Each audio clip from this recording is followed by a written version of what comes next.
Hi, this is Françoise. Welcome back to my channel. Today I'm going to show you how to paint leather in watercolor. Smooth leather with folds because it's been used, textured leather, and finally textured tattered leather. I painted those cute boots recently, and I used this technique as you can see, and I noticed that leather painting tutorials are not really common it seems, and yet these techniques I'm going to teach you make for great and original paintings like these two. I'm also going to demonstrate 3 very cool tricks you can reuse in other types of paintings. So if you want to learn those tricks and paint some cool and unique illustrations, if you're looking for something new to include to your paintings, you're in the right place and you're going to be surprised at how easy it is to achieve some of these techniques. Most of my special tricks will be revealed towards the end of the video, so make sure to stay tuned. Let's dive right into this. If you want to practice just like me, if you want to paint a sample like this, I suggest to trace circles using a compass or a glass or something like that on some watercolor paper, preferably 100% cotton paper, cold pressed, as this will give you much better results than hot pressed papers or wood pulp papers. I include a list of the supplies I use in the description of my videos, so feel free to check that out. What I like to do when I paint samples of something in a sphere is to mask the edges of it. It's not mandatory at all. It just looks neat and clean at the end, and it allows you to paint without having to worry about the edges of the circle. I use masking fluid for that.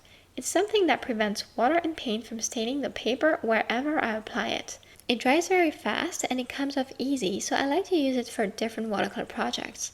The only thing with masking fluid is that it ruins paintbrushes really easily, so the one I'm using to apply it is pretty cheap and old.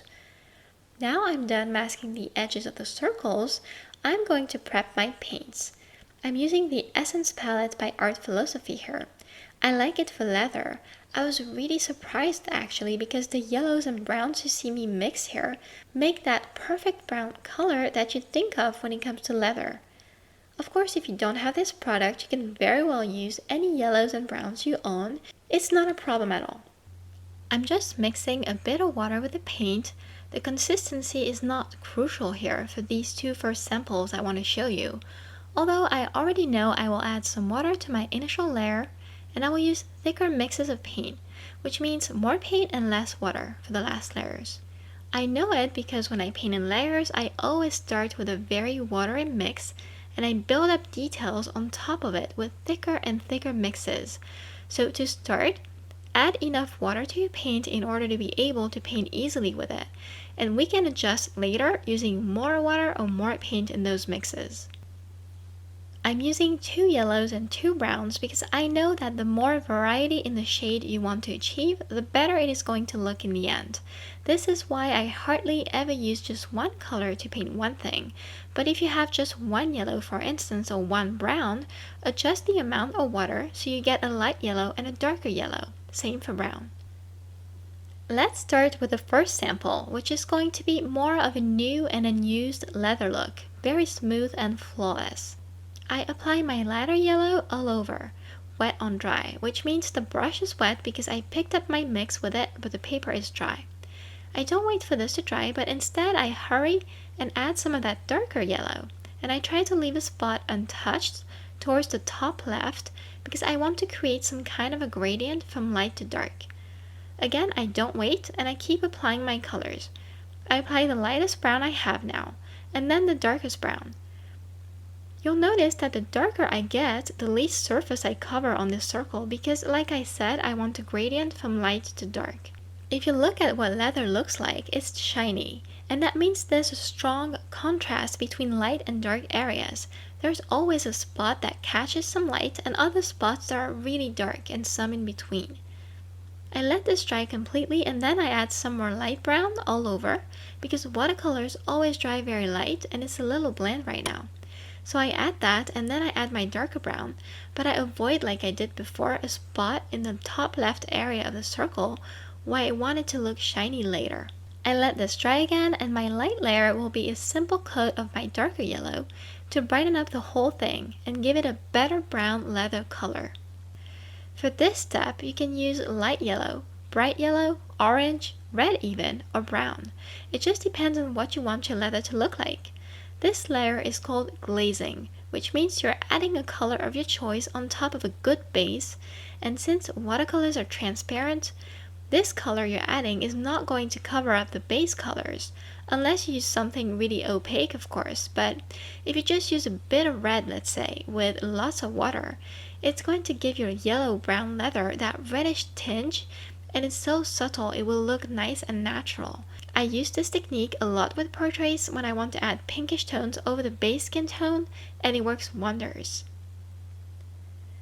I let it dry, and the very last step here is to mix some white gouache to some water, enough that you could paint with it easily. Then you re-wet this circle with clear water and add a dot of that gouache mix there where we want to shine. You know that area in the top left corner that I said we should keep light. This kind of addition is what makes it look even better and realistic. Now we have a soft and smooth leather look. Let's go for an older look with folds. I'm going to proceed the same at the beginning by adding my yellows wet on dry. I stop there and let it dry. I switch to a paintbrush that's more precise. It's not a must, but it helps. I'm going to make little streaks here and there with my light brown color to mimic the folds. Every time I make some streaks, I soften the area all around with more of the light brown paint, and I repeat elsewhere. I let it dry and I do it one more time. You don't have to do this step. Once can be enough, but here I wanted to try and achieve a better look with one more layer just to see. Just so you know, I painted the streaks just once on my boots paintings and it was enough. I let it dry, and now I'm adding a bit of my yellow mix all over this to achieve a better leather look like I did on the first sphere, but also to fade these obvious streaks into the whole thing.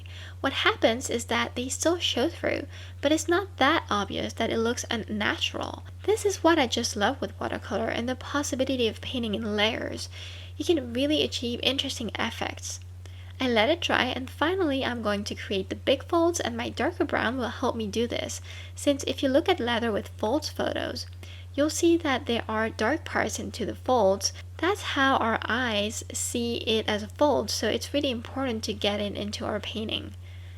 I suggest to use a reference photo to see how a fold is. Here I just trace lines. I make sure to make one side darker than the other, that's where the hollow area of the fold is. I make sure also to fade that dark brown paint with a much lighter mix of paint, more water in the brush, so that when it dries, that dark paint does not stop suddenly and look harsh, but instead to make it disappear into the areas where there are no folds. Lastly, I wet those areas on the other side of the folds, and I add some gouache like I did in the first example. This is where you would expect leather to be curvier and catching the light. If you have a hard time picturing this, a reference photo really helps. If you wish, you can add small details to emphasize the used look of this. You can add a tiny bit of gouache here and there to make some areas look shiny, and you can add some texture for more of a worn out look with an almost dry brush covered in dark brown paint. Just dip the brush in a thick mix of your darkest brown, dab it on a paper towel to soak up the excess water in it, and swipe it gently on the area you want to work on. Let's move on to the third and fourth types, which are new textured leather and old textured leather. These two look hard, but they're easy and super fast to make. They're just a little trick or secret recipe to achieve the look. For my special trick, I switched to my Winsor & Newton paints. I used my Mars Black in there and my Indian Red colors as my base colors. I knew from a previous painting that this black that I have has granulating properties, which means that the pigment in this color, when it's mixed to another color, tends to make clusters of paint, and when it dries, it looks like, you guessed it, textured leather. When you're not looking for that effect, it can be annoying if you don't expect it to happen, but see how you can use it to your advantage when you want to achieve reptile skin or a leather look.